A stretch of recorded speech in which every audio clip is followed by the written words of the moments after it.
L'actualité à la une ce soir, sortie officielle de la 20e et de la 11e promotion d'officiers d'actifs et de spécialistes à l'Académie militaire Georges Namoineau. Ils ont pris comme nom de baptême Renaissance. Vous avez suivi d'ailleurs tout à l'heure la retransmission sur nos antennes de la cérémonie présidée par le chef de l'État burkinabé. Dans ce journal, la réaction de Roch-Marc Christian Kaboré à l'issue de la cérémonie. Et dans ce 20h, 3 agents du CCVA froidement tués à Banlo dans la commune de Bouroum après que leur véhicule ait fauché mortellement un enfant. Craignant pour leur sécurité, ils sont sortis du véhicule et ont pris la poudre d'escampette. Leurs corps sans vie ont été retrouvés plus tard à 1 kilomètre du drame. Et dans ce journal, notre feuilleton Une semaine à Orodara nous entraîne ce samedi au marché de Orodara, un marché qui a lieu tous les samedis. Qu'est-ce qu'on y trouve et les produits sont-ils abordables? Éléments de réponse dans cette édition. Et dans cette édition, la pratique du sport de maintien qui prend de l'ampleur au Burkina Faso, notamment dans les grandes villes, fitness ou aérobic, on en parlera avec Jérôme Tiendrebego qui nous fera un point complet. Une fois de plus, bonsoir et ravi de vous retrouver.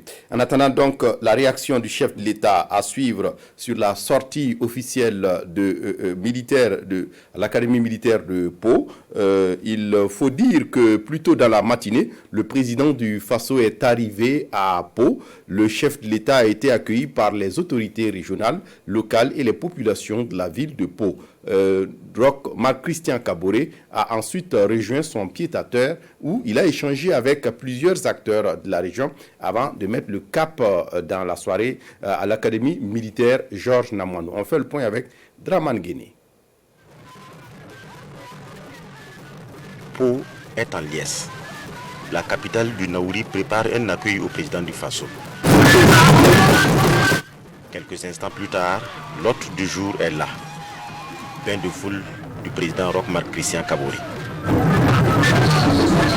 Le président du Faso est dans la capitale du Naouri dans le cadre de la sortie de la 20e promotion de l'Académie militaire Georges Namoineau. Puis, direction son pied-à-terre. En même temps, s'ouvre la série d'audiences.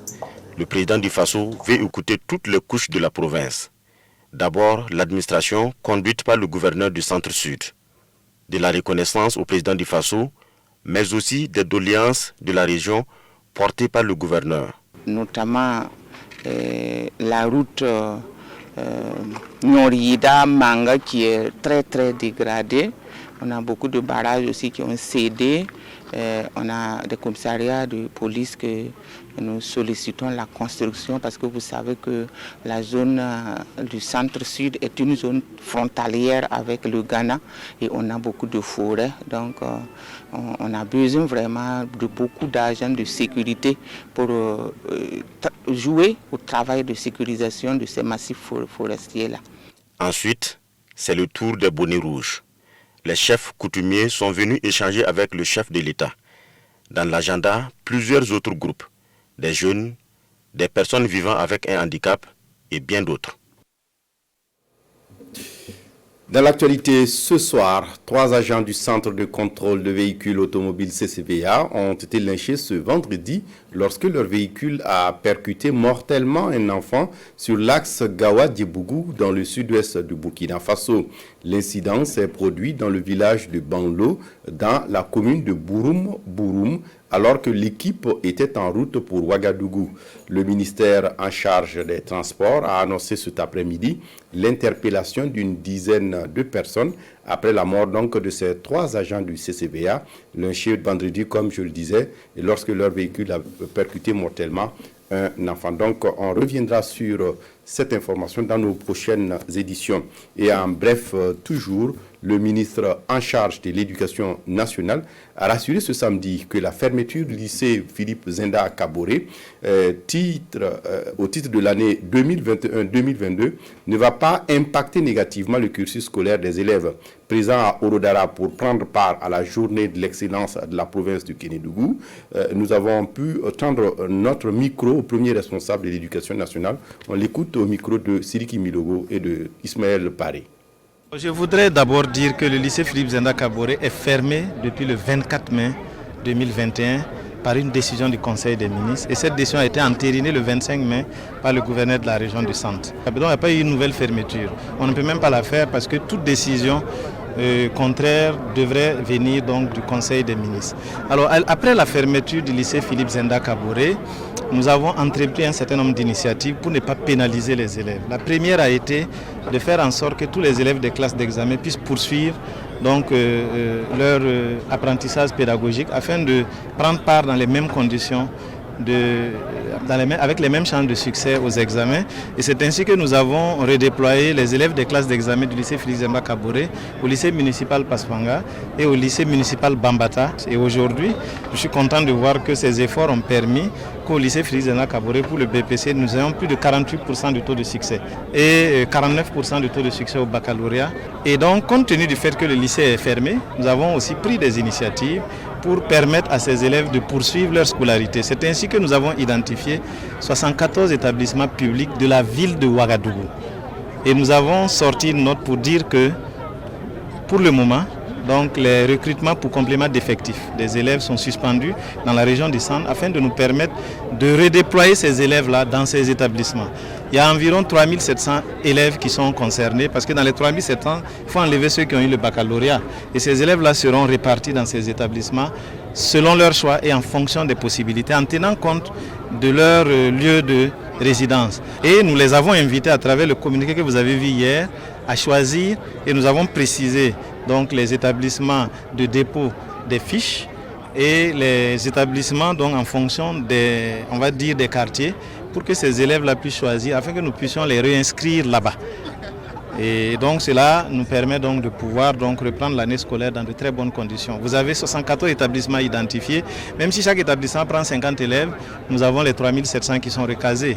Donc à ce niveau, nous y travaillons. Et il y a quelques CG que nous allons ériger en lycée, puisque les enseignants du lycée Félix Zemba Kaboré aussi, nous allons les redéployer dans des établissements en fonction donc des possibilités de volume horaire ou à travers le pays certainement, mais la priorité sera donc à travers la ville. En politique, le MODEM, le mouvement démocratie, a un nouveau siège. Il est situé au quartier Gounguin de la capitale burkinabé. Son inauguration est intervenue ce matin en présence des représentants des partis politiques, toutes tendances confondues. Aimé Solange Guigma. Le MODEM, le mouvement démocrate, dispose désormais d'un siège national. Situé dans le quartier Gounguin de Ouagadougou, au 1160 rue Simon Compaoré, dans l'arrondissement de Bascui, ce siège comprend une cour et une villa composée de plusieurs salles de réunion et de bureaux, de salles d'eau et une cafétéria. Il répond à la volonté du parti de s'inscrire dans la légalité. La loi sur les partis politiques consacre que chaque parti politique doit avoir un siège situé sur le territoire national et c'est pour cela que nous avons voulu remplir cette obligation. Deuxièmement, nous voulons que cette maison commune, qu'est le siège national, soit un lieu de dynamisme, un lieu accueillant et là où nous allons commencer notre lutte et finir par des victoires éclatantes. Créé le 29 octobre 2020, le MODEM est un parti politique relevant de la majorité présidentielle, tout en traduisant sa reconnaissance au président du Faso pour son implication dans la résolution de la crise à la CENI. Nathanaël Ouedraogo a invité la classe politique à reprendre le dialogue politique en vue de permettre la tenue des élections municipales à bonne date.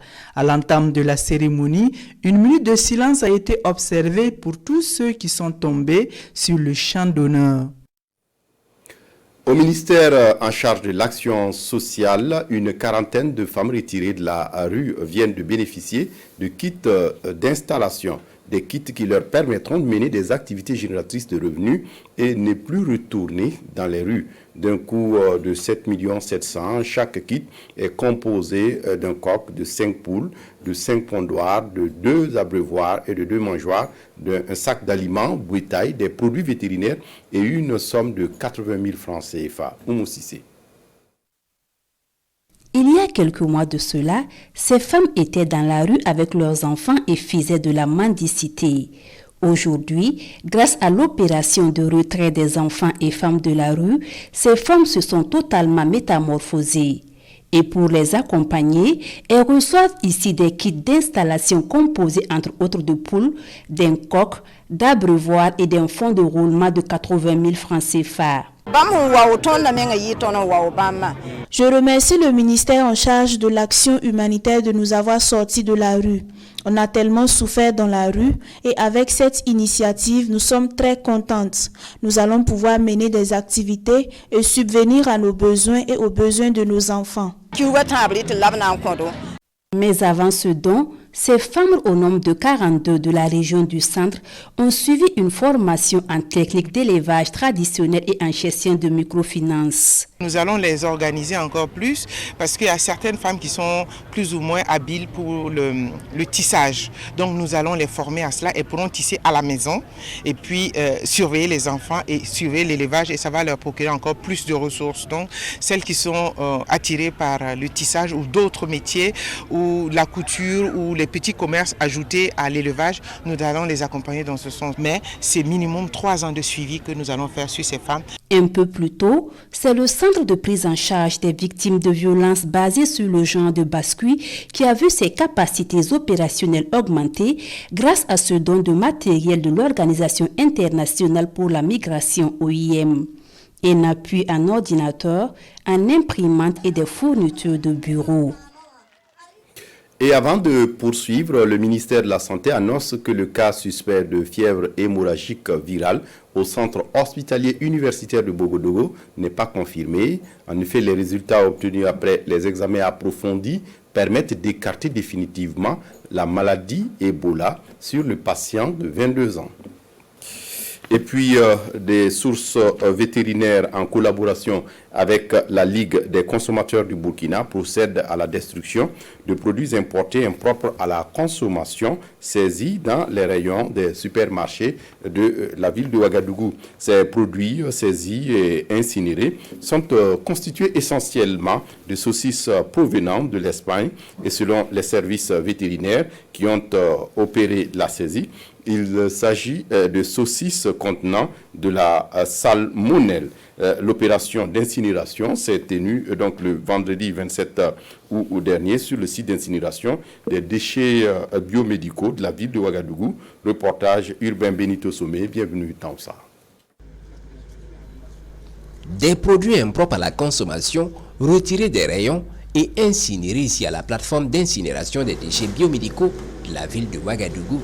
Selon les services vétérinaires qui ont opéré la saisie, il s'agit de saucisses contenant de la salmonelle, une bactérie qui produit des toxines provoquant des infections intestinales. L'opération a été menée en collaboration avec la Ligue des consommateurs. Au niveau international, il y a les autorités sanitaires des aliments qu'on appelle Infosan International qui suivent à travers le système européen qu'on appelle RAF la traçabilité des produits dans le monde entier. Et c'est cette organisation-là qui a un comité au Burkina Faso qu'on appelle le réseau Infosan Burkina, avec un point de contact d'urgence qui a été alerté de ces produits importés venant de l'Espagne par notre opérateur économique. Et ils nous ont demandé de réagir dans les 24 heures pour pouvoir saisir les produits parce que ça fait des ravages en Europe. Et sur ce, nous avons vraiment dans la même journée trouvé l'opérateur économique et nous avons essayé de ramasser tout ce qui était produit dans les rayons de vente. Ce n'est pas des quantités très importantes, mais c'est important d'autant plus que chaque plaquette contient déjà de la salmonelle et qui pourrait donc causer de la salmonellose. C'est autour de 600, 200 et 500 pour les différents types. Le président de la Ligue des consommateurs assure, plus d'inquiétude à se faire, toutes les saucisses impropres à la consommation entrées sur le territoire burkinabé ont été tracées et saisies. Dasmane Traoré invite par ailleurs la population à observer la prudence nécessaire avant toute consommation d'aliments importés. Je le disais donc en titre, sortie officielle de la 20e et de la 11e promotion d'officiers d'actifs et des spécialistes à l'Académie militaire de Pau. Ils ont pris comme notre baptême Renaissance. Vous avez d'ailleurs suivi sur nos antennes tout à l'heure la retransmission de la cérémonie présidée par le chef de l'État burkinabé, que je vous invite d'ailleurs à suivre à l'issue de la cérémonie. Rochmark Christian Kaboré. Nous avons eu beaucoup de fierté à entendre chez jeunes officiers qui se sont engagés solennellement à défendre la patrie, à défendre le peuple burkinabé jusqu'au sacrifice suprême. Ce que d'ailleurs nos forces de défense et de sécurité font jusqu'à présent sur le terrain pour faire en sorte que le Burkina Faso reste debout face à la lutte contre le terrorisme.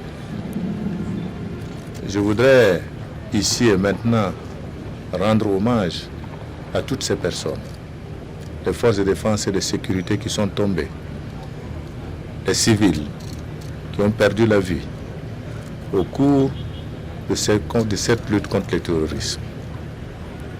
Je l'ai déjà dit, c'est un combat qui sera difficile. Nous aurons des victoires, nous aurons des défaites, mais nous devons demeurer debout. Parce qu'il s'agit du Burkina Faso, il s'agit de notre pays. Et je voudrais dire que, comme eux-mêmes l'ont cité tout à l'heure, en citant un grand général qui disait « Mieux vaut mourir pour quelque chose que de vivre pour rien ». Cet esprit de patriotisme interpelle les militaires, mais nous interpelle nous aussi les civils. À savoir également soutenir, à savoir également avoir conscience que nous devons nous battre pour notre pays. Ceci est important. Et je voudrais dire qu'au terme de cette cérémonie, ça doit être une interpellation pour tous les Burkinabés à s'engager dans cette lutte contre le terrorisme de manière à libérer notre pays et à nous permettre de reprendre le chemin du développement. Je voudrais simplement dire que Renaissance, parce que également, comme on dit, ça tient compte du contexte. Vous savez que nous avons mis également ce mandat dans l'axe de la réconciliation nationale et également dans l'axe également du renforcement du caractère républicain de notre armée. Donc cela signifie que la Renaissance va permettre évidemment d'avoir une armée qui non seulement va se battre pour la défense de la patrie, mais va créer également un certain type de relation également avec les civils, de manière à ce que nous puissions non seulement combattre nos ennemis, mais participer également au développement de notre pays. Rochmark Christian Kaboré, à l'issue de la cérémonie de sortie officielle de la 20e promotion et de la 11e promotion d'officiers d'actifs et des spécialistes à l'Académie militaire Georges Namoiano de Pau. Autre actualité dans ce journal, les projets et programmes du ministère en charge du numérique au rapport pour la deuxième session de revue performance des projets et programmes au titre du second trimestre de l'année 2021. Le bilan est jugé satisfaisant et selon les responsables du ministère, ces projets et programmes ont un niveau global de réalisation financière et physique satisfaisant, 70% environ. On fait le point avec Sekou Zongo. Les acteurs du ministère du Développement de l'économie numérique, des postes et de la transformation digitale sont ici réunis pour évaluer les performances des projets et programmes du département pour la période du deuxième trimestre de l'année 2021. 4 projets et programmes sont ainsi sous revue et il en ressort un taux d'exécution financière acceptable et un fort taux d'exécution physique. L'exécution physique est sensiblement supérieur à 30%. Donc, il y a une bonne réalisation des objectifs au cours de l'année. Le progrès, en tout cas, est fort louable.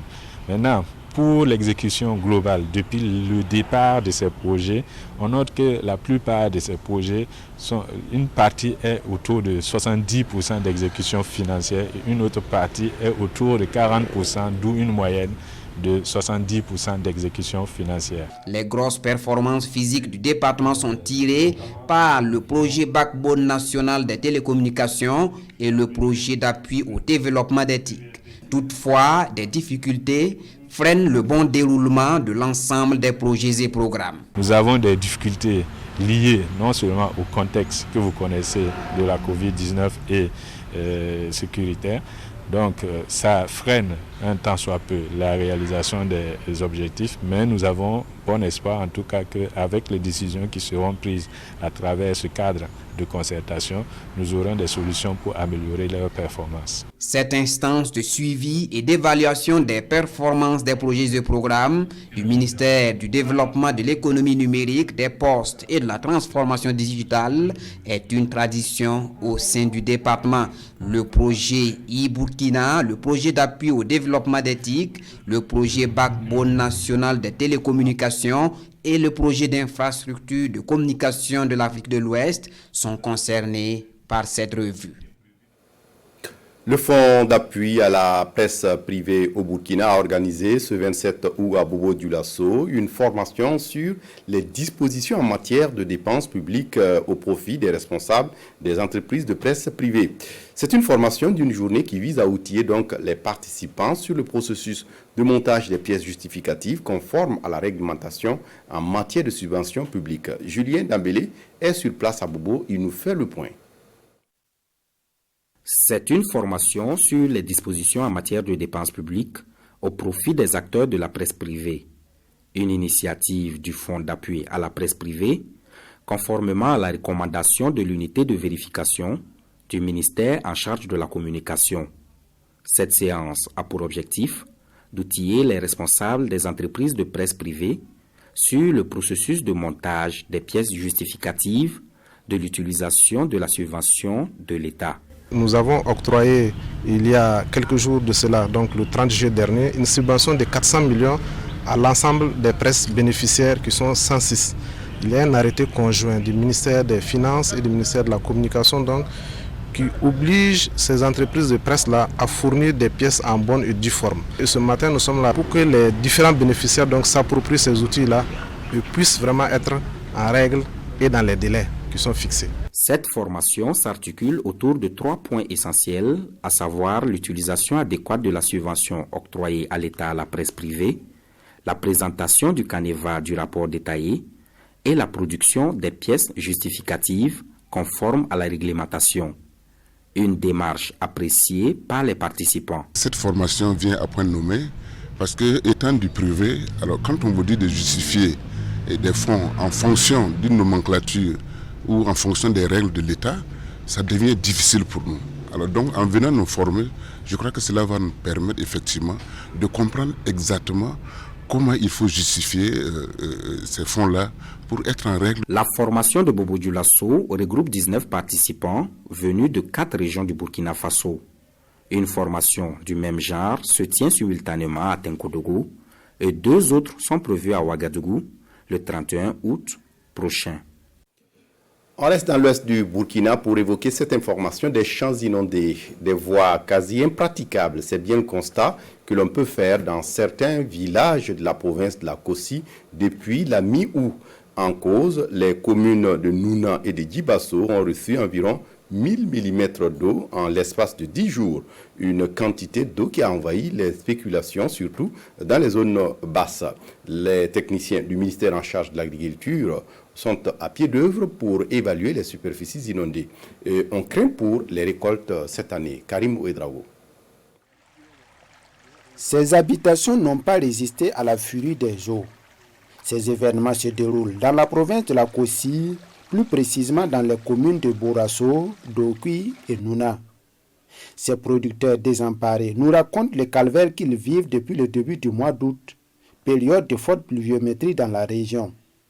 Ici à Tonséré, village situé à l'est du pont de Bagala, ces exploitants des superficies agricoles ont les pieds dans l'eau. Ça vaut 4 semaines maintenant, on ne peut même pas travailler. Toujours il y en a l'eau. Puis la pluie là aussi vient, l'eau là ça passe pas. Donc tous les mille là sont gâtés, les sésames, tous sont gâtés. L'année passée là j'étais venu mais c'est pas comme ça. Cela fait bientôt 2 semaines que ce jeune a abandonné l'exploitation familiale pour secourir les usagers du pont endommagé de Bagala. Bon, cette année on a cultivé maïs, le riz, sésame. Actuellement même quand tu pars t'arrêter, tu as envie de pleurer même. Les inondations dans cette partie de la Boukou du Mouhoun sont courantes. Chaque année, c'est le même scénario. Jusqu'à la date du 20 août, nous étions autour de 498 mm pour ce qui est de la commune de Nona. Pour la commune de Guibasso, nous étions à 540 à la deuxième décade du mois d'août. Le cas des inondations de cette année, en fait, c'était un peu particulier.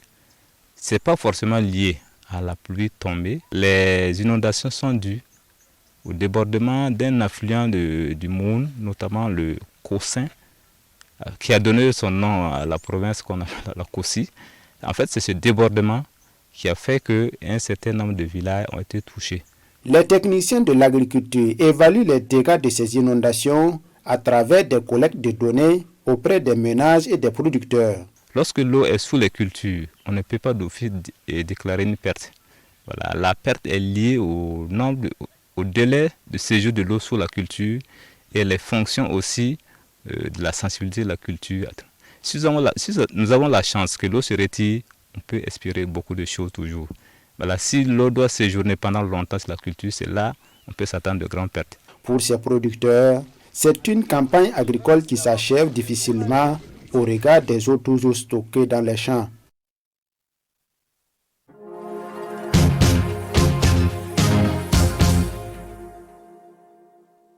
Notre feuilleton une semaine à Orodara. Ce samedi, on s'intéresse à un producteur de palmiers à huile. Théodore Barreau, qu'il s'appelle, s'investit dans la production de palmiers à huile sur une palmeraie de 3 hectares. Il dit tirer son épingle de l'exploitation de cet oléagineux. Salif Belem, Amadine Lalsaga. À main nue, il grimpe. Aucune mesure de sécurité. C'est pourtant un palmier de 7 mètres. Un geste fastidieux et risqué qui est devenu une simple habitude pour Théodore Barreau. Il exploite une palmeraie de 3 hectares ici à Orodara. Le travail est très difficile. Pour pouvoir grimper, aller enlever même avec les épines, tout le monde ne peut pas tenir aussi. C'est la raison pour laquelle tout le monde n'a pas planté. En pleine récolte, il est aidé par les membres de sa famille. Des centaines de régimes sortent régulièrement de sa plantation. Et cette année encore, il espère un bon rendement. J'ai eu 250 régimes en 2020. En 2021, on n'a pas fini, mais ça dépasse les 300 régimes. Mais la récolte n'est pas finie jusqu'à présent. J'ai une famille de 36 personnes. Mais on nourrit la famille dans les palmiers. Après plusieurs années d'expérience, Théodore Barreau est passé maître dans la culture de ce oléagineux. Ici à Orodara, nous on peut produire et puis ça va rester comme la Côte d'Ivoire à Orodara ici. Je vais d'ici 2025, je vais agrandir mon champ jusqu'à 10 hectares. Théodore Barreau ne s'inquiète pas trop pour l'écoulement de ces régimes. La concurrence n'est pas très rude par là. Il peut compter sur les commerçantes installées au marché de Orodara. Un autre producteur, le vieux Barreau, quant à lui, s'intéresse à la production des oranges. Avec ses nombreux vergers, il dit estimer sa production à plus de 2000 tonnes. Sur les 10 hectares plutôt qu'il possède, la grande majorité est consacrée à la production des oranges. Salif Belem, Amadine Larsaga. À plus de 70 ans, Mamadou Barreau continue de travailler dur dans sa plantation d'agrumes. Père de 24 enfants, il exploite plus de 10 hectares ici à Orodara. Une partie de sa superficie est consacrée à la production d'oranges. Un agrume à haut rendement très prisé dans la localité. Pour réaliser vraiment un champ d'oranger, il faut être esclave même du champ. Au début, c'était tellement difficile qu'il y a des moments même pour trouver à manger, c'était compliqué. Et on prenait le néré pour diluer pour manger. Sa production est pleine d'espoir cette année. Le septuagénaire s'assure que les parasites n'affectent pas ses orangers. C'est la principale difficulté des producteurs d'agrumes. Ce qui nous fatigue ici, c'est la mouche. Il y a une mouche qui gâte les fruits pour nous ici. Mais si on avait de l'engrais, vraiment ça allait être une bonne chose pour nous. Passionné, dévoué, engagé, malgré le poids de l'âge, Mamadou Barreau, à l'évidence, n'entend pas prendre de retraite de sitôt. Même si visiblement, la relève semble être assurée. Nous les garçons, nous sommes 10. Et si une fois que tu atteins l'âge de te marier, le vieux te trouve une femme et maintenant il coupe une portion et te donne. Et ce que tu fais aussi, le vieux a l'œil là-dessus pour voir est-ce que tu pourras vraiment travailler pour prendre ta famille en charge. Ça te suit quoi. Moi je me suis marié depuis 2010 avec beaucoup d'enfants. Si le rendement est à la hauteur des attentes du vieux barreau, son principal défi reste l'écoulement. Néanmoins, il espère empocher sur chaque hectare 500 000 francs CFA. Aujourd'hui, c'est samedi. Samedi, c'est le jour de marché à Orodara. On y trouve des fruits et autres produits, mais les produits de la maraîchère-culture sont chers du fait qu'ils ne sont pas cultivés trop dans la localité. Constat avec Salif Pelem, Amadine Lalsaga. Ambiance timide ce samedi au marché de Orodara. Ici, l'allée des fruits. Les visages en disent long. Aucun client à l'horizon. Un peu plus loin de là, les vendeuses de légumes et de tubercules guettent également l'arrivée de potentiels clients. Il est 11 heures. Derrière son étal, Dame Koné s'impatiente. Une seule cliente reçue depuis ce matin. Je suis dans ce marché, ça vaut 20 ans. Mais depuis que je suis là, la galère de cette année-là, je n'ai jamais vu ça. Pas de marché. La rengaine est fredonnée devant la quasi-totalité des étals. Comme ici, chez les bouchers qui se tournent les pouces. Ça ne marche plus. Donc, on peut tirer un peu, faire avec 3 jours comme ça. Il faut regarder. 3 jours comme ça.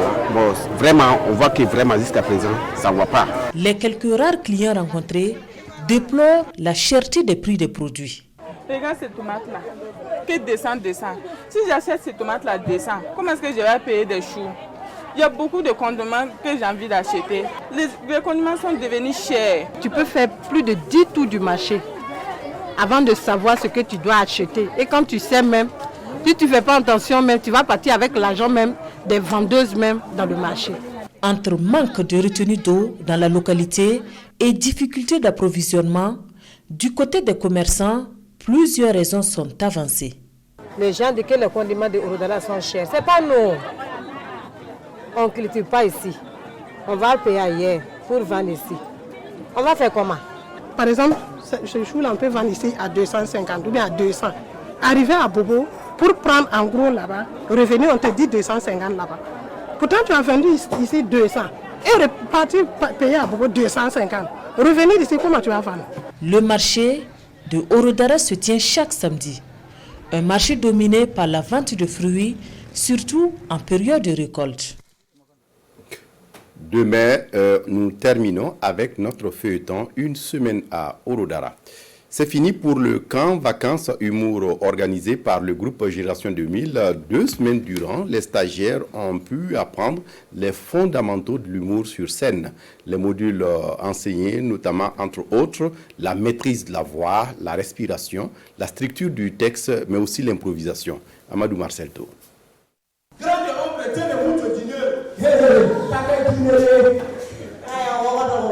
Occupation scénique, improvisation, chorégraphie humoristique. Des modules acquis par ces apprenants durant les 2 semaines de formation de camp vacances humour. Une initiative de l'humoriste Jean-Aimé Baïli, plus connu sous le nom de Babena Chic-Choc, pour susciter l'art chez les jeunes. Vraiment de préparer la relève. Parce qu'il faut avouer que nous sommes une génération, on va dire partante, c'est comme ça qu'on va dire, il faut tendre la perche aux plus jeunes. Ma satisfaction est que d'abord j'ai diminué le taux de chômage au Burkina Faso parce que Soum le sapeur est passé à travers ce camp vacances humour, les homotoqués sont passés là, Momo l'intellectuel est passé par là. Aujourd'hui ils vivent à 100% de l'humour. Ça fait d'abord quelque chose de bien pour le pays, parce qu'il faut travailler pour le pays. Et de 2, il faut avouer quand même que ces mêmes humoristes touchent les mêmes cachets que moi aujourd'hui. Ils voyagent même, ils partent un peu plus loin que moi. Donc voilà un peu ma satisfaction. Pour cette 6e édition, Camp Vacances Humour a mis l'accent sur la promotion du civisme et le respect de l'autorité et des droits humains. Vous voyez que le thème porté par cette édition est d'actualité. La question du civisme, la question du respect de l'autorité de l'État. Nous pensons que ce camp a participé au-delà donc du divertissement, à participer donc à sensibiliser les jeunes à ces valeurs-là. Avec une trentaine d'apprenants formés cette année, Camp Vacances Humour compte s'élargir à un plus grand nombre de participants et dans d'autres localités du Burkina pour les prochaines éditions. Un grain comme on en voit rarement dans la commune de Gourcy, chef-lieu de la province du Zondoma. Il regroupe des personnes de tous les âges, tient depuis une trentaine d'années. Le ciment du groupe, la parenté à plaisanterie, loin de servir d'un simple cadre de détente, il est devenu un laboratoire de solutions aux problèmes de la vie. Karim Bitienga. La nuit tombe sur Gourcy et c'est le retour dans les domiciles après une journée de travail. Dans le quartier Kalga, ce groupe donne pourtant des devises comme si de rien n'était. Entre tasses de thé et discussions sur l'actualité, il y a ces instants de détente.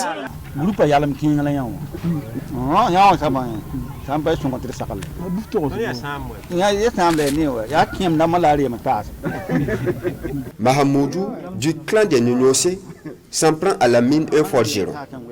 Ces derniers sont des parents à plaisanterie. La parenté à plaisanterie, voilà l'une des forces de ce grain trentenaire.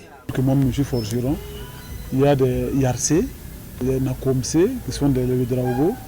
Il y a aussi ce qu'on appelle Benda, voilà, les Konkobo par exemple, les Sawadogo qui sont Yonyonsé. Les Yarcé, les forgerons et les Benda sont des parents à plaisanterie. Ce grain a commencé comme un groupe de camarades pour devenir plus tard celui des parents à plaisanterie. Le fondateur du grain a quitté ce monde il y a 25 ans, mais le groupe tient et même plus fort. Jeunes et vieux s'y retrouvent sans distinction d'âge. Le groupe est même passé pour un cadre de recherche de solutions. La fille a été venue ici. Bon, ils l'ont vu, ils ont dit que celle-là, vraiment c'est une bonne fille et belle femme. Bon, et ils vont vraiment faire les démarches là pour moi. Et je n'étais pas au courant. C'est 3 jours après, quand j'étais de passage, ils m'ont dit que la fois passée là, ils ont vu une femme ici, une jeune fille, et ils vont faire les démarches là pour moi. Moi, j'ai dit, il n'y a pas de problème. Bon, ils ont même fait les démarches jusqu'au mariage. Des histoires de succès, il y en a par dizaines, tout comme des moments de friction. Quand surviennent les désaccords, ils appliquent la méthode du dialogue et du pardon. Il n'y a pas longtemps, j'ai eu un débat avec mon petit frère Bremo Dera. On s'est parlé vraiment très dur. Je lui devais de l'argent. Le lendemain, il est venu, il m'a remis mes 5 000 et puis il est parti. Et la façon dont il m'a donné, non, on ne se réclame pas d'argent ici. J'ai compris qu'il y a quelque chose. Je suis allé appeler mon petit frère à la maison. J'ai dit, la dernière fois on a échangé, Dera et moi, j'ai cru comprendre que je l'ai offensé quelque part. Et effectivement, il est parti le voir, il lui a dit, moi je l'ai appelé, je me suis excusé pour notre histoire de la dernière fois, c'est moi qui ai tort. Et on a réparé ça comme ça. Le grain a des membres dans plusieurs villages du Zondoma. C'est l'exemple de Taslima et de Tobiyongo, des localités situées chacune à 17 km de la ville. Le groupe effectue des sorties périodiques dans ces villages pour rendre visite aux siens. Dera doit comprendre que quand on prend un crédit, il faut toujours payer. Et pour terminer, dans le registre sport, la pratique du sport de maintien prend de l'ampleur au Burkina Faso, notamment dans les grandes villes. Des sportifs de plus en plus convaincus et les citadins n'hésitent plus à occuper les espaces publics pour des instructions, sous des instructions de coach sportif pour faire du fitness ou de l'aérobic. Jérôme Tienrebeo. Zakari Daouda est un coach de fitness. Ancien handballeur international, coach Zakari a dû renforcer ses connaissances pour se reconvertir dans le fitness coaching. Formation de préparateur physique en Allemagne et recherche complémentaire en ligne pour mettre au goût du jour ses connaissances dans une activité en plein essor. L'homme officie aujourd'hui pour le compte de Cardio Hit. Nous faisons des exercices d'amaigrissement qu'on a déjà dénommé défi transformation. Nous faisons les cours aérobiques. Nous avons aérobic bateau, aérobic step, nous avons aérobic simple. Nous faisons aussi la zumba. Nous faisons du cardio box, ainsi de suite. On a des cours vraiment très variés. Une variété de cours pour un objectif bien précis. Et l'objectif d'abord, c'est amener la personne à se surpasser, se surpasser, c'est-à-dire quand tu es fonctionnaire, pour que tu puisses avoir plus d'intensité, être toujours en forme d'abord. Quand tu es en surpoids, ça t'amène vraiment à t'équilibrer en fonction de ta taille, en fonction des activités que tu mènes et en fonction de ton besoin. Et c'est justement pour contrer son obésité naissante que Mariam Nikiema s'est lancée dans le fitness. J'avais 84 kilos, si je ne me trompe pas, oui, c'est 84 kilos. Il y a 2 mois de cela, je pense, j'étais descendue à 74. Les bienfaits sont indéniables, mais attention aux coachs sans réelle connaissance. On croise des gens, tu es danseur dans un club, tu réunis quelques personnes, tu dis bon, moi je suis coach, tu les apprends à danser. L'intensité que tu les administres, est-ce que réellement tout le monde peut suivre cela? Toi tu ne sais pas. Si toi tu danses, tu suis le rythme de la musique, d'autres sont en train de souffrir derrière toi. D'où la nécessité d'une certaine andragogie. Agissant dans ce sens, l'association des coachs de fitness du Burkina organise des sessions de formation au profit des acteurs avec des experts du ministère des Sports et des Loisirs. Il faut arriver à préparer la séance, il faut arriver à l'exécuter selon les normes.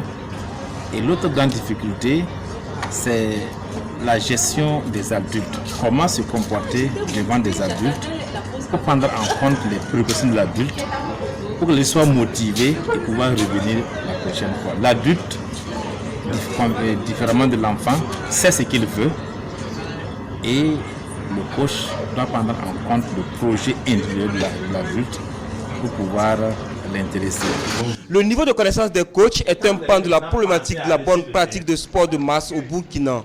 C'est dans l'obscurité de la place des martyrs que Mariam Nikiema et ses camarades suivent les instructions de coach Zakari.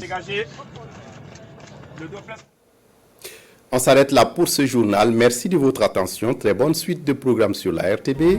Au revoir.